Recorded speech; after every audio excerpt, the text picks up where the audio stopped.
স্বরাষ্ট্রমন্ত্রী তার বক্তব্যে বলেছেন সংস্কার কমিটি করার প্রস্তাব এনেছেন। ধন্যবাদ, এইটা ম্যাটারটা রিজলভ হয়ে গেছে। ইনি এটা বলতেই পারেন না।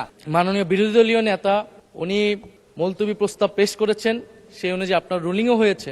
সে বিষয়ে আইনমন্ত্রী, মাননীয় আইনমন্ত্রী এবং মাননীয় স্বরাষ্ট্রমন্ত্রী তারা কিন্তু তাদের বক্তব্য ব্যাখ্যা রেখেছেন সংক্ষিপ্ত সময়ে হলেও। তো সেই ব্যক্তিতে কিন্তু আমাদেরও কথা বলা থাকে, সেই সুযোগগুলো কিন্তু আমাদেরকেও দেওয়া উচিত। মাননীয় স্পিকার, যে দুইটা নির্বাচনের মাধ্যমে আমরা আজকের এই জায়গায় এসেছি, একটি গণভোট এবং একটি জাতীয় সংসদ নির্বাচন, এবং এই গণভোটের ভিত্তি হচ্ছে জুলাই সনদ বাস্তবায়ন আদেশ।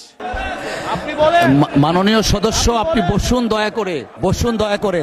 জি চিফ হুইপ, আপনি আপনার বক্তব্য সমাপ্ত করেন। ধন্যবাদ মাননীয় স্পিকার। তাহলে আমরা আর এখানে না থাকি, আমরা তাহলে আর দরকার নেই। মাননীয় চিফ হুইপ, আপনার মাইক অন আছে, প্লিজ ডু কন্টিনিউ। মাননীয় স্পিকার, আমাদের বক্তব্যটা হচ্ছে খুবই সুস্পষ্ট, যেখানে বারবার বিভিন্ন বক্তব্যে আমাদের যে গণভোট হয়েছে, গণরায় হয়েছে, গণভোটের আদেশ ছিল, সেই আদেশকে অমান্য করা হচ্ছে, সেই আদেশকে অসাংবিধানিক বলা হয়েছে, যার ভিত্তিতে আমরা এখানে এসেছি সেটাকে মাননীয় অসাংবিধানিক বলা চিফ হচ্ছে। হুইপ, আপনার স্পেসিফিক কিছু থাকলে বলেন, আর না হলে আপনাকে ফ্লোর দেয়া হয়েছে। মাননীয় স্বরাষ্ট্রমন্ত্রী তার বক্তব্যে বলেছেন সংস্কার কমিটি করার প্রস্তাব এনেছেন। ধন্যবাদ, এইটা ম্যাটারটা রিজলভ হয়ে গেছে। ইনি এটা বলতেই পারেন না, কারণ আমরা গণভোটের আদেশে গণভোটে অংশগ্রহণ করে সবাই আজকের এই জায়গায় এসেছি।